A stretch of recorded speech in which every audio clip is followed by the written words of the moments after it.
आपका जो ये शरीर है ना, ये सिर्फ शरीर नहीं है बल्कि एक करिश्मा है, नेचर का एक अद्भुत करिश्मा। आपके शरीर के अंदर एक पूरा का पूरा मिलिट्री जोन है जहां guards, soldiers, intelligence team, backup team, weapon factory, communicators, ऐसी सारी चीजें मौजूद है आपको प्रोटेक्ट करने के लिए। और इसी चीज को कलेक्टिवली आपके शरीर का इम्यून सिस्टम कहते हैं, यानी रोग प्रतिरोधक क्षमता। आपके शरीर के अंदर कोई भी बाहर का एजेंट जैसे बैक्टीरिया, वायरस या फंगी, ऐसी चीजें जब घुसती है, जब कोई घुसपैठिया आपके शरीर के अंदर जाता है, तब आपका इम्यून सिस्टम फुल पावर में किक इन करता है। एक मच्छर आपके शरीर पर आया और अपना स्टिंग आपके अंदर भेज दिया और आपके अंदर केमिकल्स भेज दिया और आपका ब्लड सक करने लगा, जो कि मच्छर जनरली करते हैं। आपको पता भी नहीं चलेगा कि वहाँ मच्छर आपको काटा है अगर वहाँ पर रेड लंप ना हो, मतलब मच्छर काटने के बाद जो लाल होता है वो ना हो। वहाँ पर खुजली होती है और अच्छा नहीं लगता,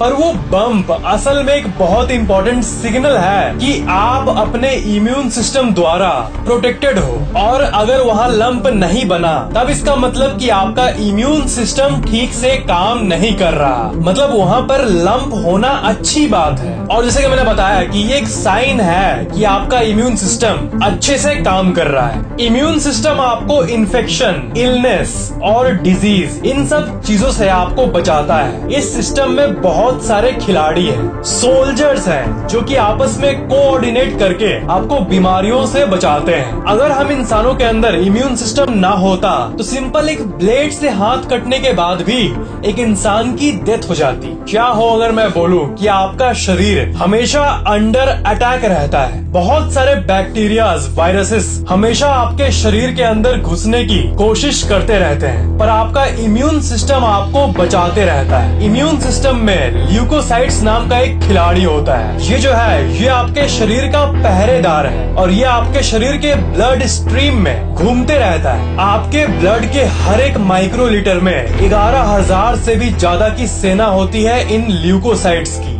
ल्यूकोसाइट्स आपके ब्लड में घूम घूम कर सस्पिशियस साइंस को खोजते रहते हैं, बिल्कुल वैसे ही जैसे एक पहरेदार रात को टॉर्च लेकर चोर को ढूंढता रहता है। अगर कोई ल्यूकोसाइट आपके ब्लड में किसी बाहरी एजेंट को डिस्कवर करता है जो कि अवैध रूप से आपके शरीर में घुस आया है, तो फिर वो कम्युनिकेटर सेल्स को बोलते हैं कि जाओ और हेड ऑफिस में इन्फॉर्म कर दो। फिर मिनटों के अंदर इम्यून सिस्टम एक्टिव हो जाता है। इसे टेक्निकल टर्म्स में इम्यून रेस्पॉन्स कहते हैं। और यहाँ बात यह है ना कि हर बार अलग अलग तरह के फॉरेन एजेंट्स, बाहर के एजेंट्स आपके शरीर में घुसते हैं, तो कौन घुसा है, उसका ताकत कितना है, उसके हिसाब से हेड ऑफिस आर्मी को छोड़ती है। इसलिए अलग अलग तरह के, अलग अलग रैंक के सेना मौजूद रहती है और थ्रेट के सीरियसनेस के हिसाब से एक ग्रुप को चुनकर भेजा जाता है उस बाहर के एजेंट से लड़ने, चाहे वो वायरस हो या बैक्टीरिया हो। वो इन्फेक्टेड साइट में जाकर फॉरेन एजेंट को मार देता है जो कि आपके शरीर में बाहर से घुस आया है। चलिए एक केस देखते हैं, जब वायरस, कोई भी वायरस आपके शरीर में घुस जाता है तब क्या होता है। इसके बारे में आपका जानना बहुत जरूरी है। आप ग्रोसरी स्टोर के लाइन में खड़े हो, तभी आपके पीछे से कोई खांसता है और आपके अंदर वायरस आ जाता है। वो वायरस आपके फेफड़े पर लैंड करता है और आपके सेल के अंदर जाने की कोशिश करता है और घुसकर अपने डीएनए को इंजेक्ट करने की कोशिश करता है। यहाँ पर ये जान लो कि इस दुनिया में हर एक लिविंग बीइंग सेल से बना है, चाहे वो सिंगल सेल्ड बैक्टीरिया हो या फिर दुनिया का सबसे लार्जेस्ट ऑर्गेनिज्म ब्लू व्हेल। आपके शरीर का बिल्डिंग ब्लॉक है सेल और अरबों सेल्स आपके शरीर में मौजूद है। आपका शरीर बेसिकली सेल से ही बना हुआ है। साइंटिस्ट के हिसाब से आपके शरीर में 37.2 ट्रिलियन सेल्स मौजूद है और हर एक सेल में एक ऐसा कॉम्प्लिकेटेड सिस्टम बना हुआ है जो आप सोच भी नहीं सकते हो। तो आपके शरीर का हर एक सेल मेम्ब्रेन से घिरा हुआ है जिस पर हर तरह का सिक्योरिटी मेजर्स रहता है जो कि सेल के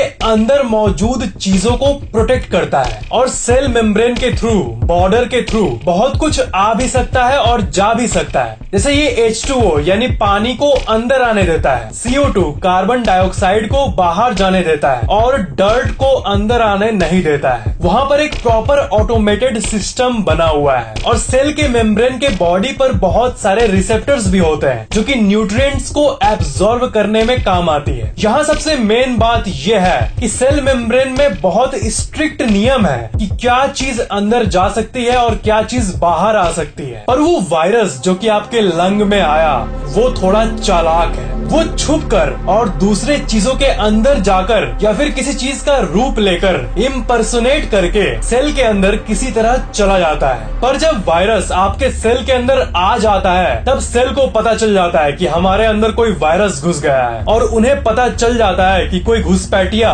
बॉर्डर क्रॉस करके सेल के अंदर आ गया है। तब एग्जैक्ट उसी समय बहुत सारे स्पेशल एंजाइम्स आते हैं जो कि वायरस को पीसेस में chop chop chop chop chop chop करके चॉप कर देते हैं, मार देते हैं। फिर चॉप करने के बाद वो एक पीस को ऊपर दिखाकर बाकी पड़ोसी सेल्स को चेतावनी देते हैं कि ये वायरस अभी अभी घुसा था, सावधान रहना दोस्तों। और एक यहाँ पर घुसा है, इसका मतलब अभी बहुत सारे आते भी होंगे, सावधान। तो इसी चेतावनी को देखकर बाकी पड़ोसी सेल्स भी सावधान हो जाते हैं और तुरंत एक्शन मोड में चले जाते हैं और तुरंत वायरस बाउंड एंटीबॉडीज को बनाने लगते हैं। वायरस बाउंड एंटीबॉडीज एक ऐसी चीज होती है जिससे वायरस को मारा जा सकता है। वायरस बाउंड एंटीबॉडी वो चीज होती है जो कि वायरस को अटैक करके उन्हें मारेंगे। वायरस बाउंड एंटीबॉडीज बनने का प्रोसेस सेल के अंदर न्यूक्लियस में स्टार्ट होता है। आपके हर सेल के अंदर न्यूक्लियस होता है और उसमें आपका DNA मौजूद होता है। DNA एक किताब की तरह होता है और उसमें हर कुछ लिखा रहता है और उसी को देखकर सेल अपना नॉर्मल रोजमर्रा का काम करते हैं। वो सेल के लिए एक गाइड बुक की तरह होता है और उसमें ये भी लिखा रहता है कि जब कोई वायरस अंदर आ जाता है तब वायरस बाउंड एंटीबॉडीज को कैसे बनाया जाता है। तो न्यूक्लियस के अंदर एक एंजाइम उस किताब को पढ़कर वायरस बाउंड एंटीबॉडीज कैसे बनाए उस डेटा को प्रिंट कर देता है, जिन्हें मैसेंजर RNA कहते हैं। और इस पेज में ये लिखा रहता है कि वायरस बाउंड एंटीबॉडीज ऐसे बनेंगे। तो एक एंजाइम उस मैसेंजर RNA पेपर को लेकर न्यूक्लियस से निकलता है और सेल के अंदर ही मौजूद राइबोसोम नामक एक फैक्ट्री में जाता है। सेल के अंदर अरबों राइबोसोम फैक्ट्रीज होते हैं। तो वो एंजाइम राइबोसोम फैक्ट्री में उस मैसेंजर RNA पेपर को भेज देता है और उसी को पढ़कर राइबोसोम फैक्ट्री में वायरस बाउंड एंटीबॉडीज बनना शुरू हो जाता है। फिर आखिरकार वो virus bound antibodies ribosome factory को लीव करते हैं और फिर गोल्जी एपेरेटस नाम के एक फाइनल जगह में ये वायरस बाउंड एंटीबॉडीज जाते हैं और फाइनल टचिंग के बाद finally virus bound antibodies cell के बाहर निकल जाते हैं और जंग के मैदान में जाने के लिए आगे बढ़ते हैं। ये सारा प्रोसेस करने का एनर्जी कहाँ से मिलता है? तो ये सारे प्रोसेसेस को सेल का सबसे फेमस पार्ट जिसे